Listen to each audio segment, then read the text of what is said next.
Saya fikir sudah sampai masanya kerajaan membuat satu enactment untuk peringkat negeri dan juga peringkat persekutuan buat satu akta untuk memastikan bahawa tarikh-tarikh pilihan raya ini dimaklumkan lebih awal.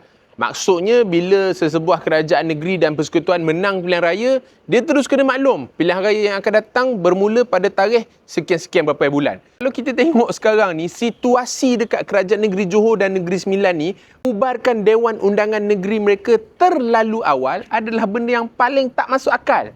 Sebab apa saya cakap macam ni? Contoh, Dewan Undangan Negeri Johor. Baru-baru ni Menteri Besar Johor buat satu kenyataan pada awal bulan Jun, katanya Dewan Undangan Negeri Johor telah pun dibubarkan. Maksudnya SPR ada masa 60 hari untuk tentukan tarikh pilihan raya negeri Johor. Tapi Dewan Undangan Negeri Johor ni tempoh matangnya sampai April 2027. Maksudnya sampai April 2027 tu sepatutnya kerajaan masih lagi ada masa untuk menjadi kerajaan dan memerintah negeri. Negeri Sembilan lagi teruk.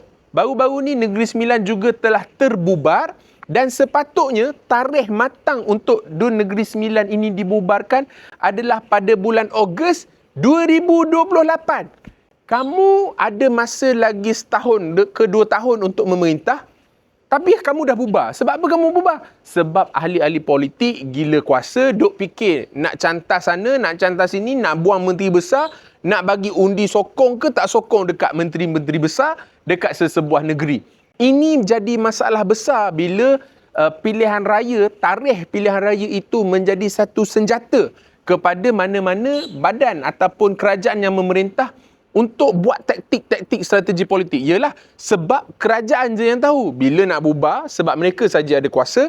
Kerajaan juga boleh tahu persediaan mereka lebih awal sebab mereka lah yang tukang bubar, bukannya pembangkang ataupun rakyat. Sebab tu saya cadangkan lepas ni, bila menang je pilihan raya, buat satu enactment ataupun akta di peringkat persekutuan untuk tentukan. Habis pilihan raya, terus bagi tahu bila pilihan raya yang akan datang, supaya apa? Supaya rakyat boleh buat satu assessment level yang baik, yang tepat, yang standardized kepada semua kerajaan yang memerintah mengikut tempoh masa yang tepat. Kedua, rakyat bolehlah buat rancangan untuk bercuti lebih awal, balik ke kampung. Para pelajar mahasiswa yang layak mengundi ini boleh uruskanlah dengan baik perjalanan kamu pulang. Kalau tak, voter turnout ataupun jumlah pengundi yang turun mengundi akan jadi lebih rendah. Orang tak ramai mengundi, orang tak ramai terlibat dalam proses demokrasi negara. So, fikirlah, nak jadi kerajaan kena fikir. Benda-benda macam ni pun takkanlah nak orang lain yang fikir. Kamu tu bijak, pandai, ada gaji, ada staff, ada officer, ada bilik, ada pejabat. Takkan tak reti nak fikir.